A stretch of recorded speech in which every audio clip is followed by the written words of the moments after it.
He came from the sea, part 1. This is my story, a journey of rhyme and prose, an adventure of a lifetime, let my poetry impose. Let's start at the beginning. Once upon a time, in a little Welsh coastal village, a church bell would chime. Yet this day wasn't holy, it was a chime of alarm, time to disappear, to hide from the harm.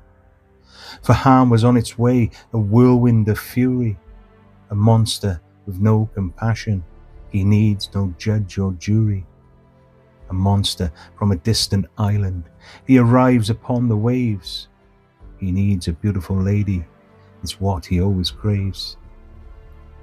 He lives in isolation and despair, in a lonely, desolate place, and every 20 years he comes to us, a lady he does chase.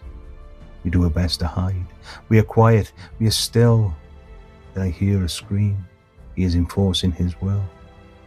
It is a scream that I know, it cuts into my soul, it's my sweetheart that I hear, I emerge from my hole. In the distance, I can see the monster with his prize, my sweetheart in his iron grip, she screams, she cries. I set off after my girl, yet no matter how hard I run, I see his monstrous silhouette disappearing into the ebbing sun. I get to the beach, they are gone out of sight, all that's left is his wake in a fast fading light. I fall onto the sand, there is a tear in my eye, there is anger and rage, I look up to the sky. I shout to the darkness, fear not my love, my life, I will come and rescue you, you will become my wife. With a determination to succeed, back to the village I go. I need a boat for the voyage, to cross a huge tidal flow. Yet help isn't plentiful, most are happy to resign her to her fate. The leader of the village tells me to forget her, as this is not open for debate. Perhaps if it was his daughter, he might share a different view. I shout at his selfishness, his temper starts to brew. He lets rip a tirade, screaming into my face, shouting, take him to the jail, let him rot in that place. If you go chasing your dreams, we will suffer the monster's ire. He will come back to our village like a storm breathing fire. So take this young man away, let his thoughts realign. Let him realize the bigger picture, his future it will define. So there he was all alone, locked in a cold cell. I felt so sad and mournful, this was to be my hell. Then I hear a voice, it's the brother of my girl. He's looking at me through the bars, his words they would infer. You are not alone, my friend, you are an honourable man.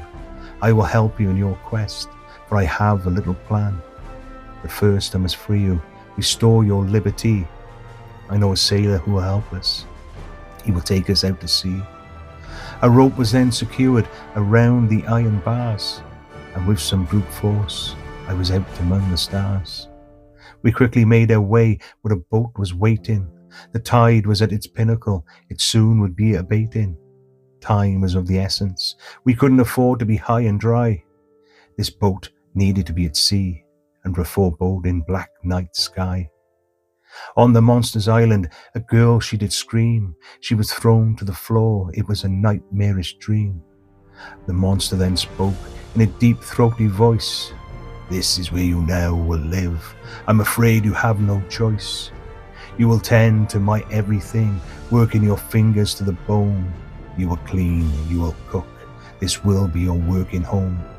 Then in 20 years' time, it will be your turn to die. I'll replace you with another girl. In that graveyard you will lie.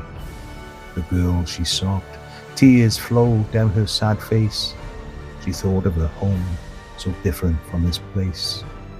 Yet unbeknown to her, a suitor and brother were at sea. They were daring to rescue her, so again she could be free. The monster motioned to her to begin her daily chores, with a threat of repercussions if she broke the monster's laws. So with a mop and bucket, her days of hard toil began. She hated the monster, such a monstrous man. to be continued.